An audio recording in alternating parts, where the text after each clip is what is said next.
রাজ্য সরকারের দেওয়া দুর্গাপুজোর অনুদানের ৮৫,০০০ টাকার চেক তুলে দেওয়া হলো পুজো কমিটিগুলির হাতে। এদিন নদিয়ার শান্তিপুর থানার এই চেক প্রদান অনুষ্ঠান অনুষ্ঠিত হয়।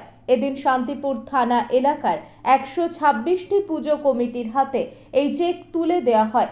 এই চেক প্রদান অনুষ্ঠানে উপস্থিত ছিলেন শান্তিপুর থানার ভারপ্রাপ্ত আধিকারিক সুব্রত মালাকার সহ থানার একাধিক পুলিশ আধিকারিকরা।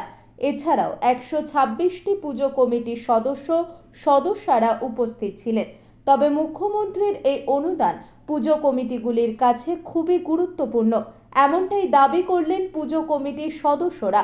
তবে এই পুজোর অনুদান না পেলে তাদের অনেক অসুবিধা হবে, এমনটাও জানান পুজো উদ্যোক্তারা।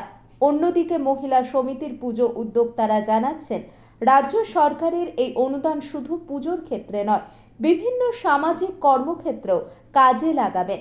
তারা আশাবাদী আগামী বছরগুলিতে আরও হয়তো অনুদানের আর্থিক সংখ্যা বাড়বে।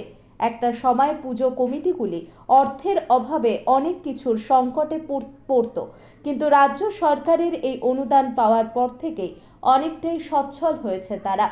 নদিয়া থেকে জগন্নাথ মণ্ডলের রিপোর্ট। আপনারা দেখছেন আরবিপি টিভি বেঙ্গলি নিউজ। চ্যানেলটা ভালো লাগলে সাবস্ক্রাইব করে সঙ্গে থাকুন সবার আগে খবর দেখার জন্য। আর যারা আমার চ্যানেলটা সাবস্ক্রাইব করে রেখেছেন তাদের আমার চ্যানেলের পক্ষ থেকে অসংখ্য ধন্যবাদ। দাদা, আজকে মুখ্যমন্ত্রীর যে পুজোর অনুদান সেটা পেলেন, ৮৫,০০০ টাকার চেক পেলেন, কতটা আনন্দিত? প্রচণ্ড আনন্দিত, কারণ আমাদের এলাকা দুস্থ এলাকা, এই এলাকার পুজো করতে গেলে আর্থিক সাহায্যের প্রয়োজন, সেটা মাননীয় মুখ্যমন্ত্রী দিয়েছে। আমরা মাননীয় মুখ্যমন্ত্রীর প্রতি চিরকৃতজ্ঞ। আরেকটা প্রশ্ন রাখবো, এই যে অনেকে তো এই অনুদান ফেরত দিচ্ছে আরজিকর আবহে, সেখানে এই অনুদানটা কতটা মানে গুরুত্বপূর্ণ আপনাদের কাছে বলে মনে হয়? আমাদের কাছে প্রচণ্ড গুরুত্বপূর্ণ, এবং এই অনুদান না হলে পুজো পরিচালনা করা অসম্ভব। আচ্ছা, আপনার নাম? নির্মল পাল। এবং কোন পুজো কমিটি? আমি হচ্ছি নৃসিংহপুর বাবলবন বালক সমিতি। ঠিক আছে দাদা, অনুদান পেলেন? পেলাম। কেমন আনন্দিত লাগছে?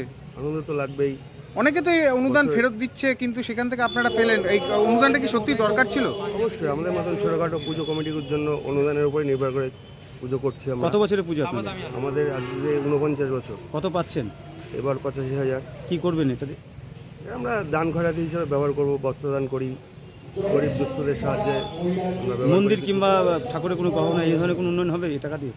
আচ্ছা, এই যে মুখ্যমন্ত্রীর যে এই যে প্রয়াস, এবং এই যে মুখ্যমন্ত্রী যে আপনাদের জন্য যা পুজো কমিটিগুলোর জন্য যেরকম বিদ্যুৎ বিলে ছাড় এবং তার সাথে এই যে অনুদান বরাদ্দ করেছে, এই মুখ্যমন্ত্রীর এই উদ্যোগকে কি বলবে?